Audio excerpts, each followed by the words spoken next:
Apa perkembangan pemeriksaan Saiful Jamil di Polsek Kelapa Gading? Kita akan segera bergabung dengan reporter Lia Yuswan. Lia, silakan informasi terbaru apa dari pemeriksaan Saiful Jamil?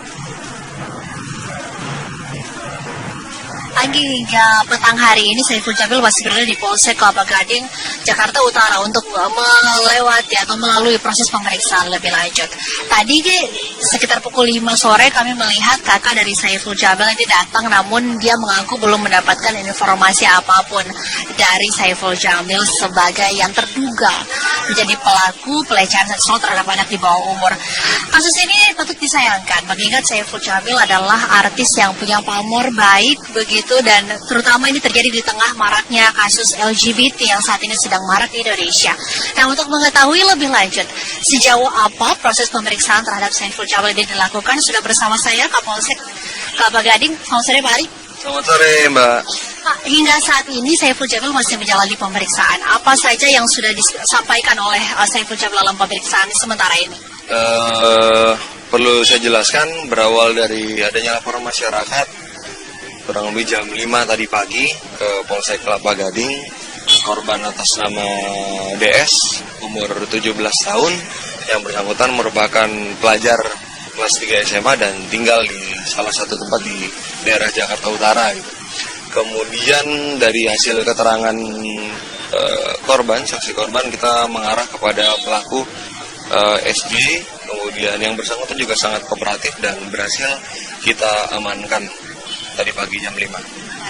Secara kronologis Pak, kapan sebenarnya pelecehan ini terjadi dan apa yang terjadi sampai kemudian ini mengindikasikan bahwa terjadi pelecehan seksual? Korban DS kejadian tadi pagi, kurang lebih jam 4 pagi. Gitu, walaupun sebelumnya sudah ada upaya-upaya yang dilakukan oleh saudara SJ untuk melakukan tindakannya. Sebelumnya sudah coba dilakukan, tapi korban tidak mau, dan pada saat yang bersangkutan menginap, yang bersangkutan melaksanakannya saat yang bersangkutan tertidur.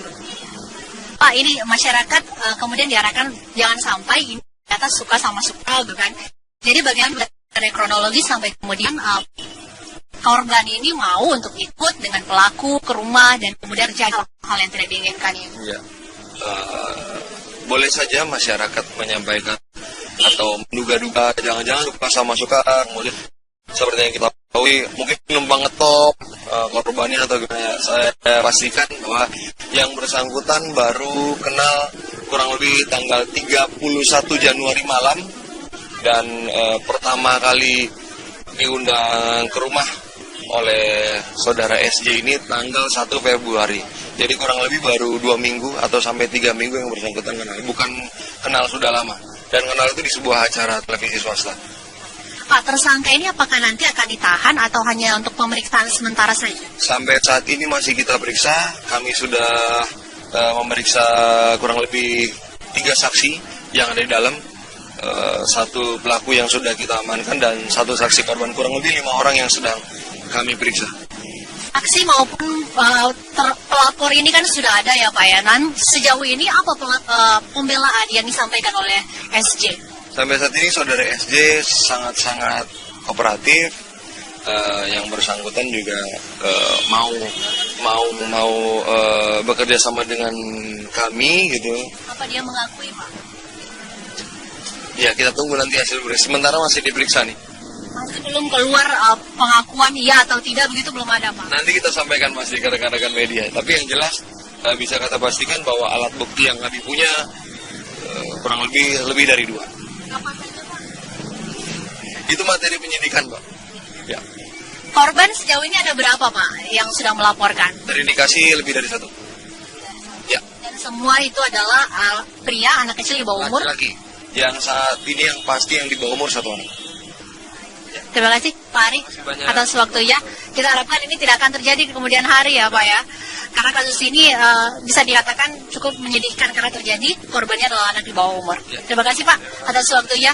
Pemirsa, hingga saat ini Saiful Jamil pedangdut masih menjalani pemeriksaan di Polsek Kelapa Gading, Jakarta Utara. Kita akan menantikan sejauh apa nantinya, karena mengingat ini masih dalam proses penyidikan yang masih sangat awal begitu. Nantinya masih akan banyak tadi seperti disampaikan oleh AKP Ari Cahya bahwa korban ini masih akan ada beberapa lagi yang akan ditelusuri laporannya ke Polsek Kelapa Gading Jakarta Utara. Demikian, Anggi dan Rizky, saya kembalikan ke Anda. Baik, Lia Yuslan mengabarkan langsung dari Polsek Kelapa Gading soal kasus pencabulan yang dilakukan oleh penyanyi dangdut Saiful Jamil. Ya, kalau mengingat kasus ini tentu menjadi perhatian banyak masyarakat luas dan akhirnya sidang perdana pembunuhan aktivis anti tambang ilegal Salim Kancil di Pengadilan Negeri Surabaya, Jawa Timur diwarnai aksi demo puluhan aktivis lingkungan. Aktivis Walhi Jatim membentangkan poster berisi tuntutan penuntasan kematian Salim Kancil. Mereka juga menuntut agar proses peradilan bisa berjalan transparan untuk memenuhi rasa keadilan masyarakat. Sidang perdana dengan agenda dakwaan ini akan dibagi dalam 2 ruangan sidang dengan 14 berkas perkara. Dan menurut Humas Pengadilan Negeri Surabaya, sidang kali ini lebih fokus pada berkas dakwaan atas kasus pembunuhan dan penganiayaan. Sementara untuk berkas illegal mining dan tindak pidana pencucian uang masih belum disidangkan.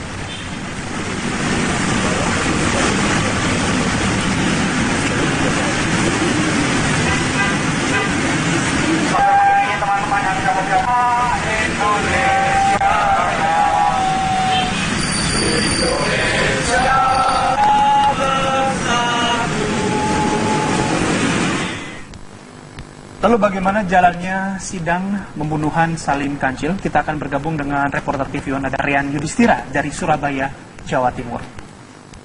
Rian, bagaimana jalannya sidang hingga siang hari ini? Ya, persis Bayu, kurang lebih sekitar 30 menit yang lalu, sidang perdana terkait dengan tewasnya aktivis anti tambang ilegal di Pasirian, Lumajang, Jawa Timur, Salim Kancil, dan juga terluka parahnya Tosan, yang merupakan rekan Salim Kancil, telah usai dalam sidang perdana kali ini, di mana jaksa penuntut umum membacakan dakwaan terhadap 35 terdakwa. Pada hari ini, 35 terdakwa didatangkan oleh jaksa penuntut umum di Pengadilan Negeri Surabaya, Jawa Timur, di mana tidak hanya terkait dengan kasus pembunuhan, penganiayaan, dan juga percobaan pembunuhan, namun juga ada pasal-pasal yang lain yang juga didakwakan kepada para terdakwa tersebut oleh jaksa penuntut umum. Di antaranya adalah tindak pidana pencucian uang dan juga illegal mining atau penambangan liar.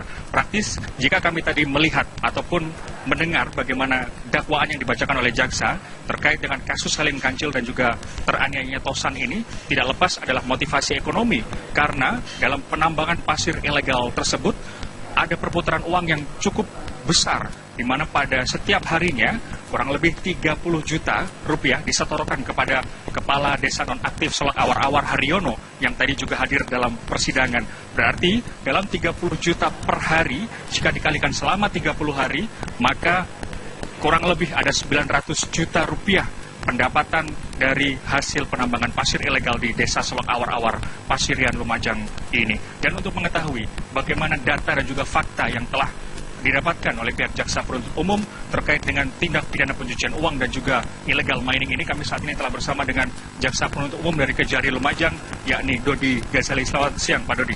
Selamat siang. Pak Dodi, bisa dijelaskan dan diceritakan mungkin bagaimana data dan juga fakta yang didapatkan oleh rekan-rekan penuntut dalam kasus illegal mining dan juga TPPU dalam sidang perdana kali ini? Ya, perlu kami jelaskan di sini bahwa dari dakwaan yang kami susun dan telah kami bacakan tadi, untuk terdakwa Haryono melanggar pasal 158 Undang-Undang 4 tahun 2009 tentang pertambangan dan mineral batu bara, bahwa benar yang disampaikan oleh Mas tadi, dalam satu hari untuk wilayah Selok Awar-Awar tersebut bisa mendapatkan hasil hampir 30 juta, di mana untuk 150 rit yang bisa berjalan dalam satu harinya dihargai dengan 270.000 per rit.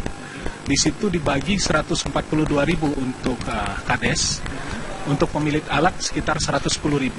Kemudian sisanya untuk pemeliharaan jalan dan sumbangan-sumbangan lainnya. Selain itu di sana juga dikenal yang namanya uang portal.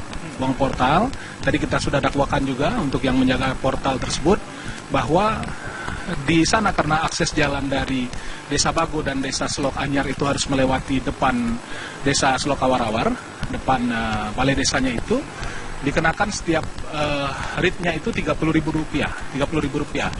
setiap kali melintas. Jadi ada dua sumbernya, yaitu dari pertambangan ilegal dan uang portal tersebut. Uang portal tersebut dikumpulkan oleh saudara Eko yang kita sudah bacakan dakwaannya juga, bahwa itu akan disetor pada sore harinya. Jadi hampir sekitar 30 juta per hari pendapatannya. Jadi dari tambang dan juga uang portal tersebut. Ya, itu yang dapat kami sampaikan. Terkait dengan pasal yang dijerat ataupun didakwakan kepada Haryono selaku Kepala Desa Nonaktif Selok Awar-Awar, selain pembunuhan berencana ada juga illegal mining dan juga TPPU. TPPU-nya seperti apa sih Pak Dodi? Pencucian uang dari para terdakwa ini seperti apa? Jadi yang kami bacakan di dakwaan tadi, TPPU dimaksudkan adalah bagaimana kita bisa menjerat uang-uang hasil dari tindak pidana illegal miningnya itu agar bisa dirampas, ya.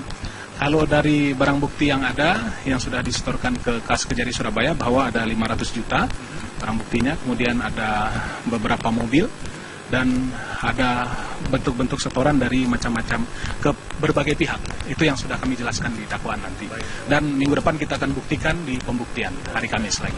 Ya. Terima kasih. Dodi Ghazali, Jaksa Penuntut Umum dari Kejari Lumajang. Ya, itu tadi pemirsa, Bayu dan juga Dita yang bisa kami informasikan dari Pengadilan Negeri Surabaya, Jawa Timur, di mana pembacaan dakwaan telah usai kepada 35 terdakwa atas tewasnya aktivis lingkungan Salim Kanjil, dan rencananya minggu depan akan dilaksanakan pembuktian, yakni pemeriksaan saksi-saksi dari insiden berdarah di Selok Awar-Awar, Pasirian, Lumajang, Jawa Timur. Bayu dan juga Dita, kembali kepada Anda di Jakarta. Terima kasih Ryan Yudhistira atas informasi Anda. Kita sudah mendengarkan tadi bahwa ternyata dari 4 dakwaan tersebut, 4 kasus yang sudah dilakukan, total yang sudah diraup oleh kepala desanya adalah 30 juta per hari. 30 juta per hari berarti 1 bulan mungkin sekitar hampir 1 miliar. Hampir 1 miliar untuk kepala desanya, luar biasa 1 bulan. Sekarang informasi berikutnya yang kami hadirkan masih terkait dengan aktivitas tambang ilegal di saat ada razia penambang pasir yang dilakukan oleh Satuan Polisi Pamong Praja, Kota Kediri. Sejumlah perahu milik penambang pasir mekanik maupun tradisional yang terjaring razia dirusak, digergaji, dihanyutkan pula, dan kemudian akhirnya dibakar oleh petugas.